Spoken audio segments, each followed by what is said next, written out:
Alright guys, what we're doing today is mixing up some pollen sub to give to these bees. It is October the 12th, 13th, and I've noticed, I went through my wife's mating nukes, giving them a quick check, and I've noticed that this one is not raising enough brood for winter. And I noticed, being an observational beekeeper, that there's no pollen stores, so what little bit they're raising is on whatever's coming through the door. Goldenrod's finishing up, asters just started. So what I'm basically doing is I'm gonna mix a little bit of sugar water, which I've already got, in with this pollen sub. So you see about how much I've got. Move that back a little bit so you see better. And all I'm gonna do is mix it up and put it on. Now, quick tip, you can always add more water, but you can't take extra out. And this is basically just sugar water.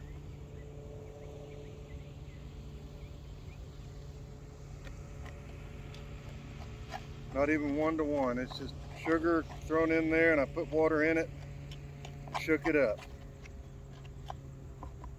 Basically, I'm just going to stir it up till it gets to a good thick consistency.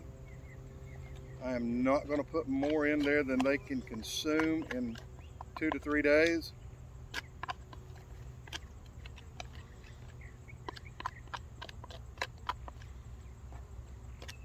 Typically, if you're going to put a big blob on there, you would put a little bit of vegetable oil in it. Some people use olive oil to keep it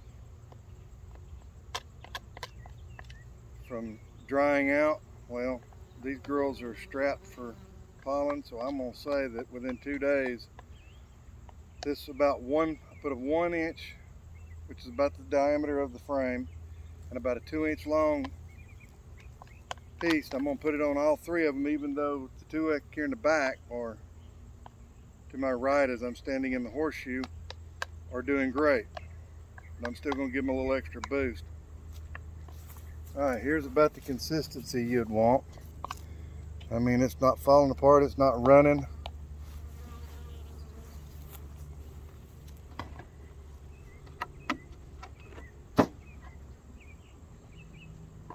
Doing it at probably the least opportune time. It's about 1:30 in the afternoon Eastern time, and foragers are coming home.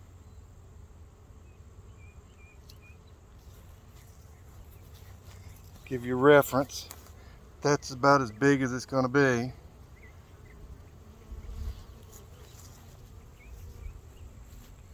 Said I've already went through these hives, so I know where the brood nest is. Brood nest is right up here on the first 4 frames.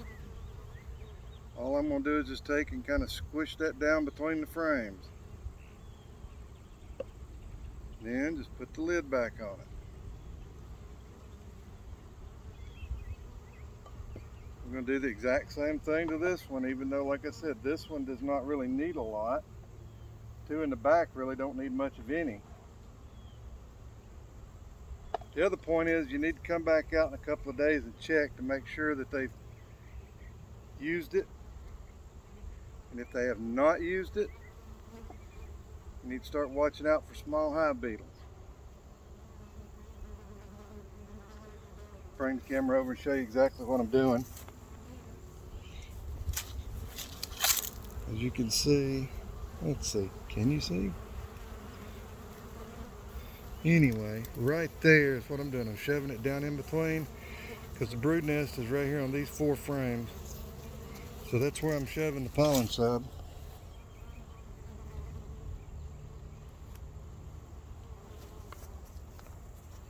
I do not want to keep the hives open long right now, since there's not really a nectar flow.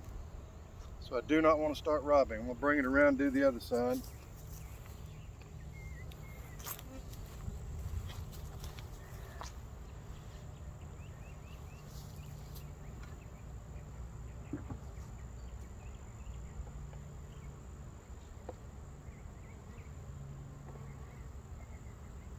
You might have a little left over, you might not.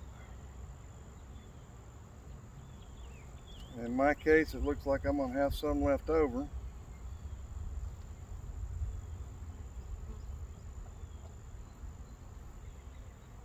Put a little extra on this one.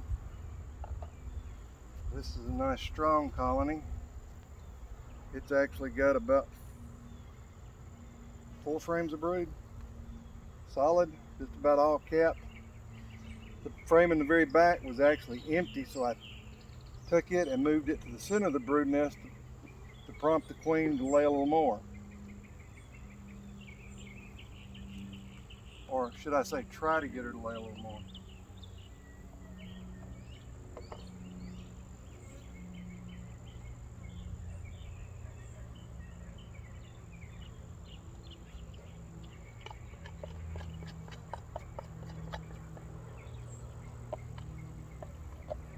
Now you would obviously scale this to the size of your hives. You know, if I were going to do a 5-frame nuke, I would probably do about, I don't know, a 2x4, 2-inch wide, 4 inches long, about a good handful for an 8-frame, and smash it down amongst 3 or 4 frames. And that's it. That's all you need to do. Come back. Today's Sunday. I'll come back probably Tuesday. Check them. If it's all gone, I'll add more. If not, I'll just watch them to make sure the hive beetles don't get in there. These hex pipe entrances that I've got on these, they are not a foolproof way of keeping small hive beetles out, but they do work fairly well. Thanks for watching Woolly Bees.